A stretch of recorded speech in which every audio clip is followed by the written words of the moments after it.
el libro 1984, George Orwell presenta una sociedad donde el poder moldea la verdad y el régimen del Gran Hermano manipula la información para mantener el control sobre la población.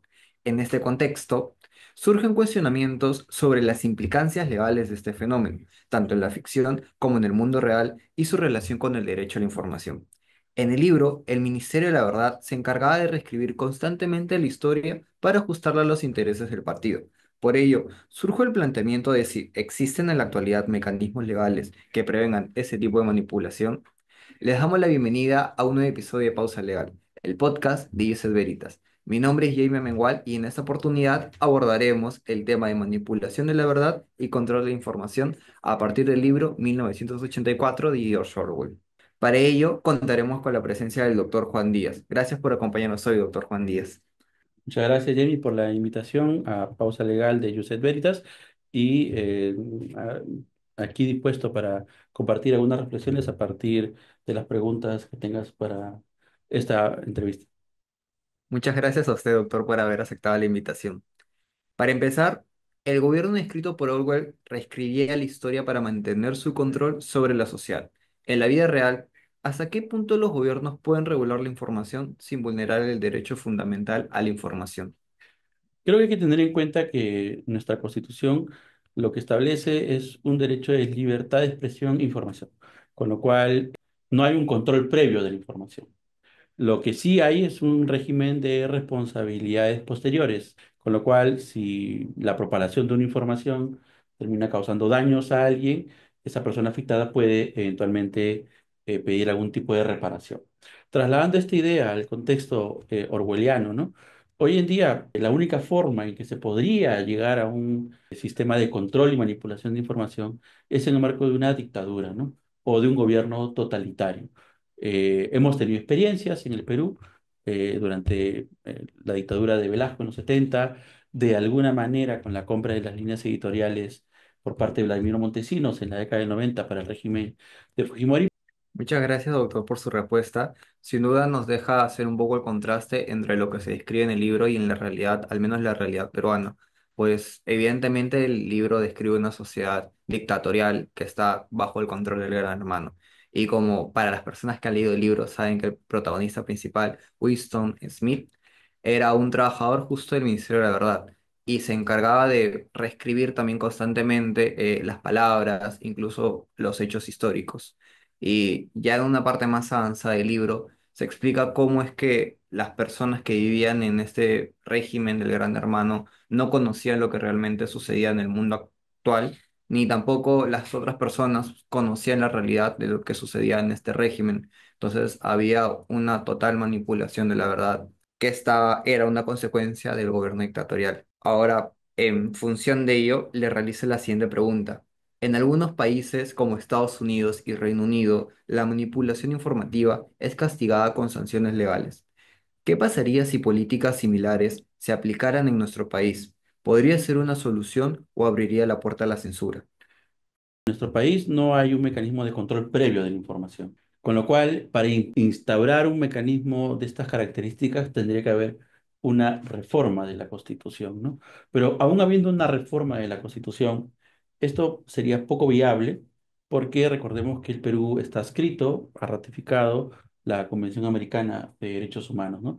Y la Convención Americana de Derechos Humanos, en su artículo 13, establece una prohibición de cualquier tipo de censura. Eso sin perjuicio de que pueda haber desde los propios medios de comunicación o quizás ahora, ¿no? Con la digitalización, las redes sociales y el hecho de que estas nos sirven básicamente para informarnos hoy en día, las propias empresas tecnológicas pueden establecer mecanismos de control de la información, ¿no? Pero es un mecanismo privado y está dentro de lo que podría ser un parámetro admisible, ¿no? O sea, la Constitución no prohíbe ese tipo de censura. Lo que sí podría tener vicios de inconstitucionalidad es que ese control o autocontrol o autocensura termine siendo motivada por presiones desde el propio gobierno.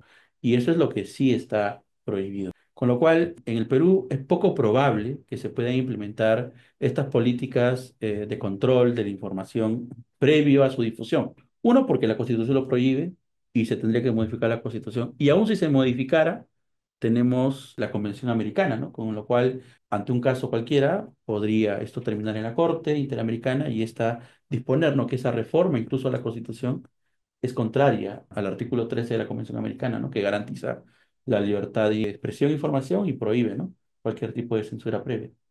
Muchas gracias, doctor, por su respuesta. Sin duda, al menos podemos tener un acercamiento más a lo que es el derecho a la información y una cierta seguridad para todas las personas que están escuchando, de que al menos de momento, al estar en un estado democrático, no vamos a estar en una situación descrita por George Orwell. Para finalizar esta entrevista, le realizo una última pregunta. El Ministerio de la Verdad en 1984 reescribía la historia para ajustarla a los intereses del poder.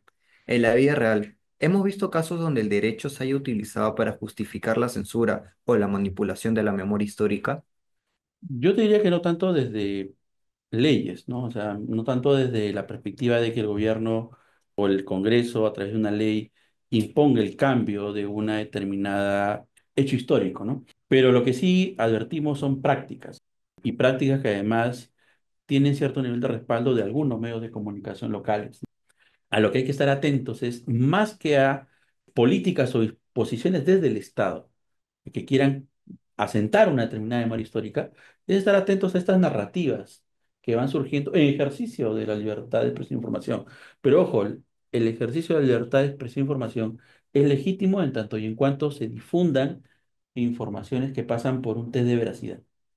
Entonces, si no son informaciones sustentables y sustentadas en evidencia documental, empírica, pues simplemente estamos difundiendo un hecho falso y esa difusión de ese hecho falso no estaría protegido por la libertad de expresión e información. Entonces, a ese punto hay que tener en cuenta, no hay una política del Estado para modificar una memoria histórica, pero sí hay ciertos actores que tienen cierto nivel de presencia dentro del Estado que están generando ciertas narrativas sobre diversos temas. Y es ahí donde hay que tener especial cuidado, ¿no? Muchas gracias, doctor, por su respuesta. Y justo trayendo un poco a colación lo que se describe en el libro y básicamente la historia de Winston Smith, como un trabajador de un ministerio de la verdad, como se llama en el libro, perteneciente evidentemente al Estado. Se ve como si hay una política que viene por parte del Estado, específicamente del régimen del Gran Hermano, para reescribir la historia como tal. Y también se puede apreciar no solamente cómo el Estado como tal se encarga de reescribir la historia, sino que le da ese poder de reescribir la historia a personas, en este caso como el protagonista del libro, que capaz para toda la sociedad era una persona insignificante, pero que tenía este impacto de reescribir la historia y de tener ese poder de cambiar la verdad histórica. Él, en un momento dado, se encuentra con un manuscrito que estaba prohibido porque pertenecía a un opositor del Gran Hermano. Ve cómo antes de que incluso él naciera, había una vida distinta a la que él conocía o se enseñaba. Sin embargo, algo que también nos puede llamar la atención es qué tan cierta puede ser la verdad que se describe en este manuscrito. Y la verdad es que no lo sabemos porque como tal no hay una verdad histórica en este libro. Entonces, lo que usted nos comenta es sumamente interesante e enriquecedor para poder analizar el derecho a la información, que es lo que se quiere buscar con este episodio en específico, y el tema de la manipulación a la verdad y la verdad histórica como tal. Muchas gracias, doctor, por haber participado en este nuevo episodio y también por haber deseado participar y apoyar a Yusef Veritas. Y para todos los oyentes y fans del libro que capaz lo hayan podido leer en el colegio, ya en su vida profesional o universitaria, gracias por haber escuchado este nuevo episodio. Gracias a ti, Jamie, por la invitación y al equipo que te acompaña del podcast Pausa Legal y siempre presto a colaborar con Joseph Veritas. Muchas gracias. Muchas gracias de nuevo, doctor. Y para todos los que estén escuchando, no olviden seguirnos en todas nuestras redes como Pausa Legal. Y no olviden también encontrar nuestros próximos episodios y episodios actuales sobre Pausa en Ficción en nuestro canal de YouTube y Spotify y Apple Podcast. Muchas gracias.